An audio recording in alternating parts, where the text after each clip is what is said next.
Olá a todos, meu nome é Thaís Vioto e eu preparei um conteúdo para vocês de 30 minutos sobre o tema Direito Animal enquanto ciência jurídica autônoma.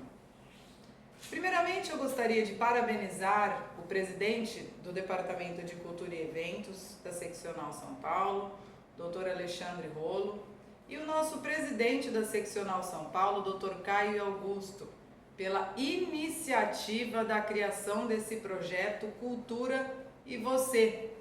Tem como finalidade oferecer inúmeros conteúdos para a comunidade jurídica, ainda que de forma remota, haja vista que nesse momento nós não conseguimos chegar a vocês de forma presencial. E também de uma forma que nós possamos nos solidarizar com a situação das pessoas que estão passando por dificuldades nesse momento de tentativa de combate à pandemia do coronavírus.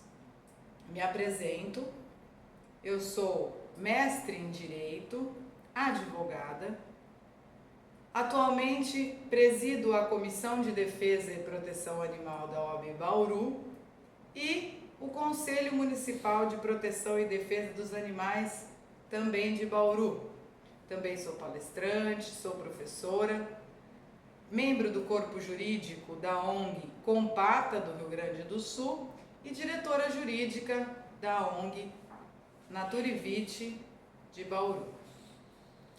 Então, prezados, o que nos traz, qual é o pilar para podermos afirmar que o direito animal é uma ciência jurídica autônoma? É o biocentrismo, pessoal. O biocentrismo enquanto corrente de orientação para a interpretação da Constituição Federal de 88. Eu, assim, pensei esse conteúdo porque eu vejo uma grande expansão, né, desse tema no meio jurídico. Vejo também inúmeros advogados animalistas que pesquisam sobre o tema, que trabalham com o tema no seu dia a dia, que defendem os animais, seja representando ONGs, seja como pessoa civil, ou, no caso, procuradores de ONGs, ou como pessoa física, melhor dizendo. Então, categoricamente, nós podemos afirmar que hoje a Constituição Federal tem um outro olhar. Por quê? Porque nunca houve uma preocupação do legislador constituinte em relação à proteção da fauna. E eu digo isso assertivamente, porque pude pesquisar todas as constituições federais na época que estava escrevendo a minha dissertação de mestrado. Então, fazendo essa digressão histórica, nós observamos que a Constituição de 88 tem um olhar diferenciado realmente, incluindo então os animais na esfera de preocupação moral humana e do direito. O direito, nós sabemos, ele acompanha a evolução da sociedade. Ele também evolui para abarcar novos sujeitos, para abarcar novas áreas. E o biocentrismo nos traz essa possibilidade de então termos no artigo 225 da Constituição a certeza de que os animais são sujeitos de direito, bem como que o direito animal é uma área jurídica consolidada. O biocentrismo, ele começou através de reflexões do filósofo Arne Naess na década de 70. Ele, muito preocupado com a relação que os seres humanos estavam estabelecendo com a natureza, fez reflexões e intitulou a ecologia rasa como o antropocentrismo e a ecologia profunda como o biocentrismo. biocentrismo, então, é uma forma, uma tese, uma concepção que inclui outros seres com vida e a natureza também, a natureza viva, enquanto destinatários de direitos, enquanto preocupação.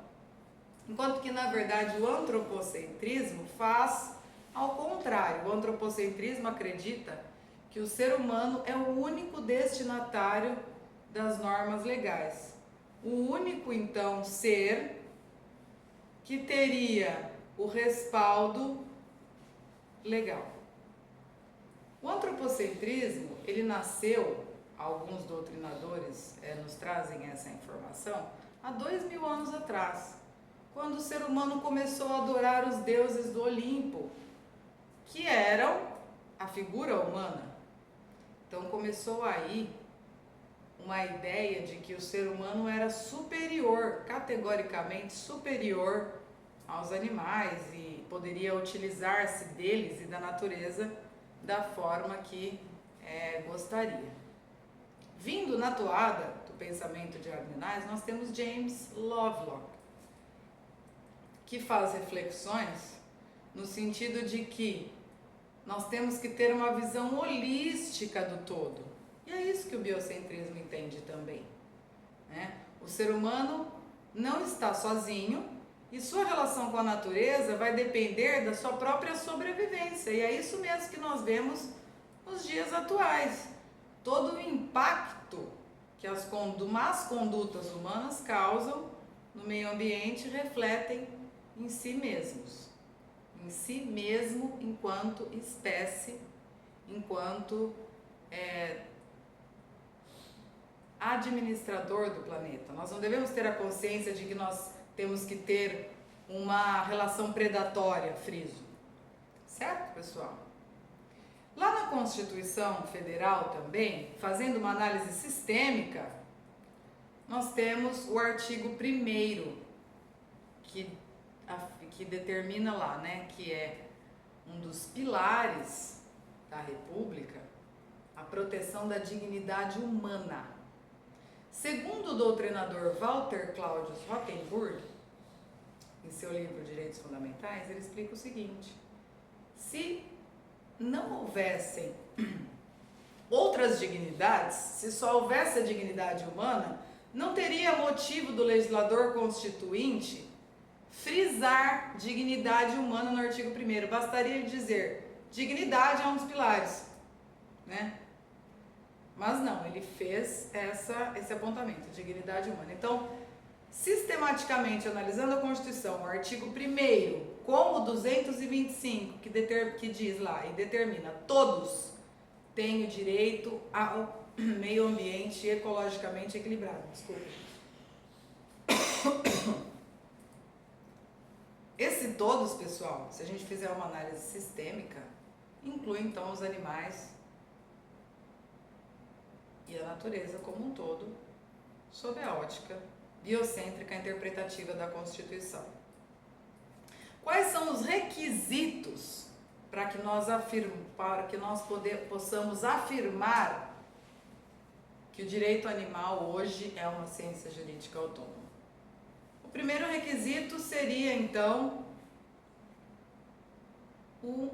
termos princípios do direito animal, princípios que norteiam, então, essa área jurídica. O segundo requisito seria teses, doutrinas. O terceiro requisito seria termos jurisprudência atinente ao direito dos animais. E o quarto e último requisito seria nós identificarmos no direito estrangeiro a existência de preocupações morais e, obviamente, também jurídicas que andam juntas, né, o direito e a moral, em outros países. Nós temos esses 4 elementos. No primeiro elemento, em relação aos princípios do direito animal, lá novamente no 225 da Constituição, que nós verificamos a existência O princípio da vedação da crueldade, pessoal. O princípio da vedação da crueldade é muito claro, é uma norma clara.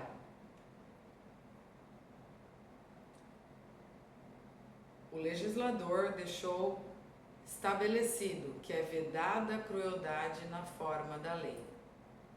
Certo? Nós temos também as teses e as doutrinas específicas do direito animal. Posso citar aqui inúmeros nomes, inclusive nostalgicamente me lembro do primeiro livro de direito animal que eu tive contato, foi do doutor Laerte Levay, promotor de justiça no estado de São Paulo, muito atuante no GAEMA. Então aqui fica meu agradecimento nesse momento. E também o doutor Daniel Braga Lourenço, doutrinador também do direito animal. Nós temos também a doutora Daniele Teti Rodrigues, doutor Heron Santana Gordilho na Bahia, doutor Tagore Trajano também na Bahia. E autores constitucionalistas que se debruçaram na questão do direito animal, como eu citei, Dr. Walter Claudius Rothenburg, Ingolf Sarlet, Fernando Araújo. Então nós temos diversas doutrinas específicas. Internacionalmente, nós vemos também filósofos que podem nos trazer algumas noções do direito animal e nos amparar no sentido jurídico, no momento de aplicá-lo no nosso dia a dia. Aí você, advogado animalista, que nos assiste nesse momento, como Peter Singer, Tom Regan, Francione, Gary Francione, e nossa filósofa animalista brasileira também, doutora Sônia Felipe. Então fica aqui algumas dicas, né, a vocês dessa pequena bibliografia aí. Se colocar lá na internet vão achar os livros que esses doutrinadores e pesquisadores puderam nos oferecer para engrandecer nosso conhecimento relacionado ao tema. Em relação à jurisprudência, nós também temos jurisprudência específica para o direito animal. Por exemplo, nós tivemos o julgamento da ADIM da vaquejada, que considerou a prática inconstitucional. Nós tivemos também o julgamento da ADIM da farra do boi, que igualmente em Santa Catarina considerou a prática inconstitucional, não mais é permitida. Nós tivemos também o julgamento da ADIM das rinhas de galo, que aconteciam muito no Rio de Janeiro. Também foi uma prática considerada ilegal e inconstitucional. Isso quer dizer, então, se o direito animal é uma ciência solidificada, se os animais têm direitos, isso quer dizer que eles têm direitos absolutos? Não, claro que não. Assim como o ser humano, que no estado de guerra pode ser determinada, inclusive, uma pena de morte, né? Eles também não têm direitos absolutos. Então, poderá haver uma determinada ponderação entre direitos fundamentais para determinar o que é mais válido. No caso da ADIM da vaquejada, por exemplo, né, que é a mais recente, o STF considerou que o direito ao meio ambiente ecologicamente equilibrado, em específico a norma da vedação da crueldade, ela vale mais do que o direito à cultura, por exemplo, do ser humano que gosta, pratica a vaquejada. Nós veremos muito em breve, eu acredito, também o julgamento da emenda 96, né? E aí a gente verifica o trabalho importante das ONGs de proteção animal, que sempre estão aí aliadas ao Ministério Público, enviando representações, né, para a Procuradoria Geral também, para que eles possam ter fundamentos para que eles possam ter, então, gabarito para ingressar com essas ADINs, né? Tá aí, então, a importância de você, advogado animalista, mais uma vez, né? Como eu digo, o direito animal não é uma defesa de amadorismo. Nós precisamos, de fato, estarmos alinhados com o conhecimento, alinhados com a atualidade, o que está sendo discutido, né? E ler sempre, acompanhar a legislação, para que a gente possa, então, ter efetivamente ganhos, né, na defesa dos animais. Em relação às normas legais, né, que também é um requisito para que uma ciência jurídica possa ser considerada como autônoma, nós temos diversas normas. Por exemplo, a própria Constituição, obviamente, né, a Constituição biocêntrica. Mas a Constituição não é a única norma que tem esse condão biocêntrico. Nós vimos, por exemplo, lá em 1934, uma incursão biocêntrica muito interessante. É o Decreto Presidencial 24.245 de 34, na época, presidente Getúlio Vargas. E o interessante dessa norma é que muitos advogados animalistas me perguntam: doutora Thaís, eu posso usar essa norma nas minhas peças jurídicas na defesa dos animais? Essa norma não foi revogada? E eu sempre explico o seguinte, né? Constitucionalmente falando, naquela época, os decretos presidenciais, eles tinham força de lei, eles não eram normas secundárias, não, eles tinham força de lei. Então, para que ele seja revogado, esse decreto, precisa uma vontade do Congresso Nacional. Na época, o Collor tentou revogar esse decreto, então nós sabemos que não foi possível fazer essa revogação, então pode sim utilizar, certo? Outras normas que nós temos, a Lei Federal 9.605 de 98, ela é uma incursão biocêntrica. O artigo 32 é muito claro em relação a punições de abuso e maus tratos em relação aos animais. É muito interessante.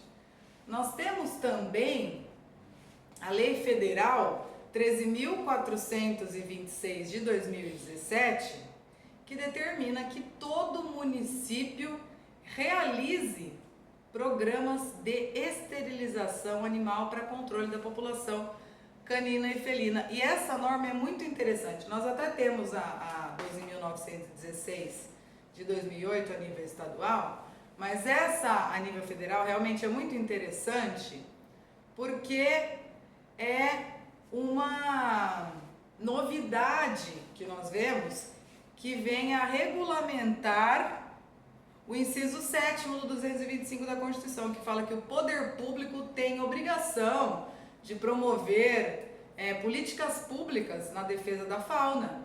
Então é muito interessante, né? Infelizmente, nesse momento de coronavírus, eu recebo muitas solicitações de advogados animalistas com o que fazer, né, pela suspensão dos programas de castração municipais, do castramóvel. E infelizmente eu sempre peço para que ponderem junto às administrações públicas municipais sobre a possibilidade de continuidade desses programas, ainda que evitando aglomerações com hora marcada, né? E caso não seja possível, que façam representação no Ministério Público para que chame então as prefeituras para verificar o que está acontecendo e o que pode ser feito para que não seja completamente suspenso esses programas tão difíceis, essa luta tão difícil para que esses programas surgissem, né? Foi uma batalha muito grande para que isso ficasse solidificado. Hoje, o Ministério da Saúde reconhece que a castração dos animais é uma atitude de prevenção de zoonose, então reconhece a importância de saúde pública nisso, e essa luta não foi à toa. Então, ver nesse momento essa quebra de continuidade desses serviços e os animais então se reproduzindo é realmente muito difícil para nós animalistas, mas nada que uma boa conversa não possa resolver, né? Nós temos também, pessoal, aqui no estado de São Paulo, a própria Constituição Paulista, no artigo 193, né, que traz lá que o Estado também tem obrigação de zelar pela defesa e proteção dos animais. Ele praticamente copia a Constituição de 88, 225. Então, podem usar também nas peças jurídicas, sendo as normas, mais uma vez, um dos requisitos para que a ciência jurídica, direito animal, seja consolidada, né? Então, outras leis, por exemplo, que nós podemos usar, a 11.977 de 2005 é o Código Paulista de Proteção e Defesa dos Animais. É muito interessante essa norma, porque em um dos artigos ele traz uma novidade, que é a cláusula de objeção de consciência dentro de uma lei infraconstitucional. A Constituição nós temos realmente, mas assim, regulamentando a Constituição, e ela determina que nenhum estudante, nenhum aluno é obrigada a participar de experimentação animal se isso for contra os seus princípios, for contra a sua moral. Então é muito interessante. As universidades hoje, depois da edição dessa norma, elas têm que fornecer outras maneiras para que o aluno possa aprender o conhecimento que não através da experimentação animal. Tem outros dispositivos muito interessantes, biocêntricos lá, vocês podem verificar baixando da internet, tá bom? A 12.916 que eu comentei, ela além aqui do estado de São Paulo, tá? Além da obrigação dos municípios realizarem programas de castração, ela traz a figura do animal comunitário, que é aquele animal que tem uma relação de afeto e de manutenção com a comunidade de origem. É um problema recorrente, eu recebo muitas solicitações nesse sentido dos advogados. Por quê? Porque vira e mexe dentro do condomínio, muda o síndico ou muda uma pessoa nova, um condômino novo e quer retirar lá aquele gato que reside lá há tanto tempo e é cuidado ali. E é o que nós dizemos, pessoal, a Lei 12.916 garante a permanência desse animal. Então é muito importante também que você tenha conhecimento dessa lei. Nós temos a Lei 15.566 de 2014, que foi uma lei que proibiu a criação de animais para finalidade exclusiva de extração de peles no estado de São Paulo. Também é um grande avanço, né? A 16.308 de 2016, também bem diferente essa lei, até me recordo do Estatuto de Defesa dos Animais de Portugal. Eles têm lá uma norma parecida com essa. É uma lei que determina, aliás, melhor dizendo, que proíbe que o acusado, que o infrator, melhor dizendo, de maus tratos, tenha qualquer animal em sua guarda pelo período de 5 anos. Então é muito interessante, se você tiver aí um bom entrosamento com o delegado, com o Ministério Público, verifique como aplicar essa legislação na sua cidade, é muito interessante. E por fim, a 17.231 de 2019, recém-editada, que cria o programa Adote um Animal, para fomentar ações das pessoas físicas e jurídicas para guarda responsável e campanhas de adoção. Por fim, pessoal, como um dos requisitos da solidificação do direito animal enquanto ciência jurídica autônoma, nós temos o direito comparado, que é o direito estrangeiro.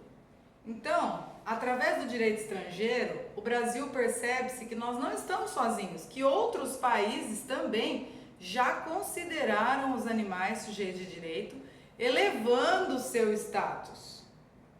França mudou o seu Código Civil, Portugal, como eu já disse, tem o Estatuto dos Animais, o Equador, nós temos também a Suíça, a Alemanha, até mesmo a China recentemente modificou algumas normas lá, proibindo o comércio de animais selvagens, sinalizando a proibição também de que as pessoas se alimentem de cães e gatos, elevando o status desses animais.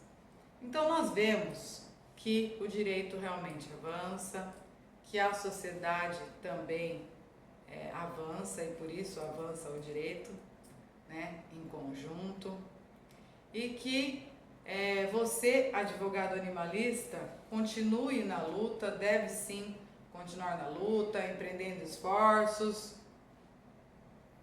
para a defesa e proteção dos animais. Qualquer dúvida que vocês possam ter, me escrevam, tá, no e-mail DRA Thaís com H, Vioto com 2 T's, @gmail.com. Muito obrigada.